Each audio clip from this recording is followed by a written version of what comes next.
Static की जो पहला पार्ट डाला था मीन्स का कि माध्य सीखा था हमने, उसकी 3 विधियां देखी थी। पहली विधि थी डायरेक्ट मेथड, ये दूसरी विधि है, तो इसको देखना है, इसको समझना है। चलिए, ये वहां काम आती है जहाँ डेटा थोड़ा सा बड़ा होता है। ये देखा जाए तो आपके परीक्षा दिन का जो लॉन्ग वाला क्वेश्चन है उसका पहला सवाल है, तो इसमें कुछ और मेथड से किया है, लेकिन मैंने सिखाने के लिए, क्योंकि मुझे ये विधि सिखानी थी, कोई सा भी ले लो, बस आपको पता होना चाहिए कि अगर डेटा थोड़ा सा बड़ा होता है तो आप अस्यूम से कर सकते हैं। चलिए, तो इस विधि को सीखना है। इतना डेटा तो आपके पास दिया रहता है, आपको सबसे पहले लाना है इसका सूत्र ध्यान में। इसका सूत्र क्या होता है अस्यूम मीन का? X bar equal to a plus summation f i into d I upon summation f i. ये इसका सूत्र होता है, ये आपको ध्यान में लाना है। ए क्या है?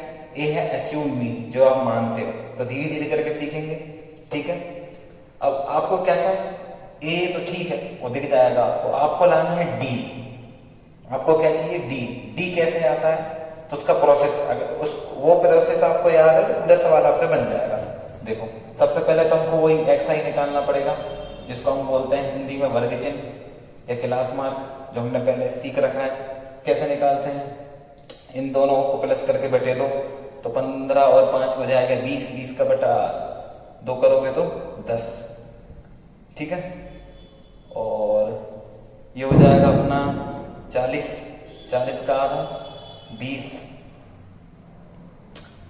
ऐसी इसी तरह ये हो जाएगा 40 और 60 30।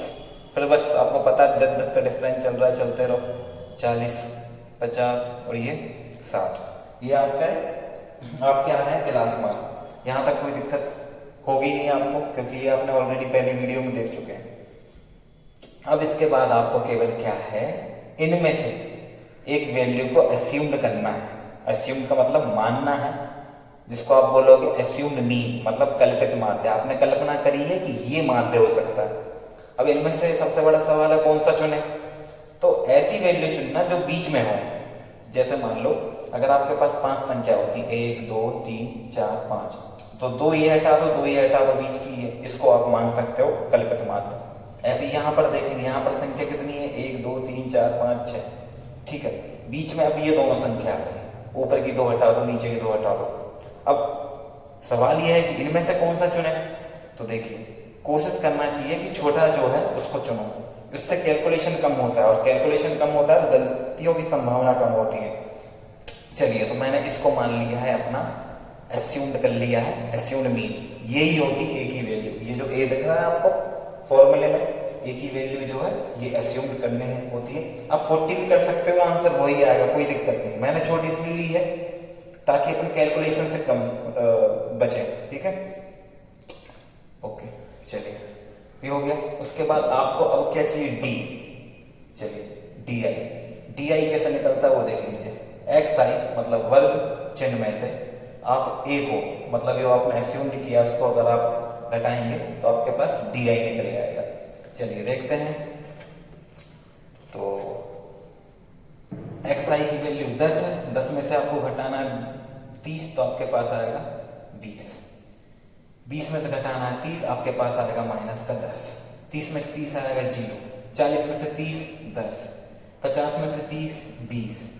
60 में से 30 20, ठीक है। एक बार फिर से बता दे रहा हूं कि डी आई कैसे निकलेगा? एक्स आई मतलब वर्ग चिन्ह माइनस ए। ए क्या है? जो आपने अस्यूम मीन किया, ठीक है। तो चलो 10 में से एक्स आई की वैल्यू यही है, माइनस में से क्या करना है 30, कितना आएगा? माइनस का 20। माइनस 30 कितना आएगा? माइनस का 10। ऐसा करते जाना है, यहाँ एग्जाम में ऐसा करके नहीं आना, ठीक है। चलिए, ये केवल समझाने के लिए बता रहा था मैं। ये आपके पास आ गया डी आई। अब आपको जो भी चाहिए एफ आई इंटू डी आई, वो भी उसका समेशन आखिरी में। तो चलिए एक कॉलम और बनेगा। जब आपने फॉर्मूला याद कर लिया तो वो खुद बताएगा कि आपको एक कॉलम और बनाना है। कौन सा? एफ आई इंटू डी आई का। चलिए, तो एफ आई और डी आई को करना है, तो एफ आई डी ये रहा, डी आई ये आ गया। ये जाएगा 120, ये हो जाएगा 110, ये हो जाएगा 0, ये हो जाएगा 230, ये हो जाएगा 280, ये हो जाएगा 6 5 15 मतलब 150। समीशन चाहिए। ठीक है, हमारा फॉर्मूला मैं आपको पहले भी लिखवा चुका हूँ और फिर से बता दे रहा हूँ। यहाँ पर ए ऑलरेडी हमको पता है क्या है, summation F i into d आई चाहिए और अपॉन में समीशन एफ आई चाहिए। तो समीशन एफ आई कितना है वो देख लो। ठीक है, तो 6 और 1 7 और 1 8, 8 और 3 11, 11 4 15, 15 और 5 20, हासिल आई 2 2 3 4 5 6 7 8 80। ये आ गया आपका समीशन एफ आई। अब आपको चाहिए था summation F i into d आई। चलिए तो इसको जोड़ते हैं भैया। अब देखिए ये माइनस का है, ये टर्म प्लस की, ये माइनस की। पहले माइनस माइनस वाली देख लो। ये दोनों टर्म कितना देंगे आपको 3 230, वही माइनस का। और ये कितना जोड़ के देंगी, तीनों वैल्यू आपको 0 11 और 16 से 660। ठीक है, ये प्लस का, प्लस माइनस माइनस होंगे। 660 में से 230 अगर आप यहाँ माइनस कर दोगे तो आपके पास आएगा 034, मतलब 430। तो ये सब मिटा दे रहा हूँ केवल समझाने के लिए, मैं आपको बता रहा था। ये 430 आ गया। ठीक है, अब आपको केवल फॉर्मूले में रखना है और इसका आंसर आ जाएगा। देखिए क्या होता है, एज्यूम्ड मीन का, एज्यूम्ड मीन मेथड से, सॉरी, कल्पित माध्य, कल्पित माध्य। इसका फॉर्मूला था A plus summation F I D I upon summation F I. ठीक है, ए की वैल्यू हमको पता है कितनी है 30, समीशन एफ आई डी आई की वैल्यू निकली इतनी, और एफ आई समीशन एफ आई की वैल्यू निकली थी। 0 से 0 कैंसिल कर दो, ये कटेगा 8 पंजे 40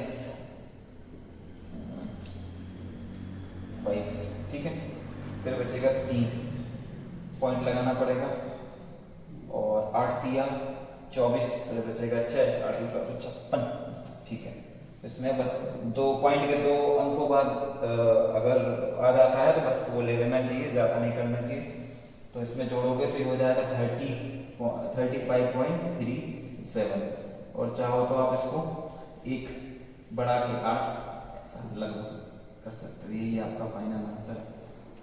तो इस तरह से ये कौन सी कल्पित माध्य विधि होती है, एक बार फिर से रिवीजन करवा दे रहा हूँ। इतना डेटा आपको दिया रहता है, आपको वर्ग चिन्ह निकालना है। पहली जब विधि बताई थी, डायरेक्ट विधि, आपको बताया था कि वर्ग चिन्ह कैसे निकालते हैं, फिर भी देख लीजिए। इन दोनों लिमिट को, अपर और लिमिट को जोड़ के बटे 2 कर दें, 15 और 5 20, 20 का आधा, मतलब बटे 2 करना आधा, तो ये 10 हो जाएगा। इसी तरह सबका करेंगे तो ये जाएगा। इनमें से बीच की जो एक टर्म होती है उसको एज्यूम कर लेते हैं हम लोग, मान लेते हैं कि ये एक माध्य हो सकता है, कल्पित माध्य।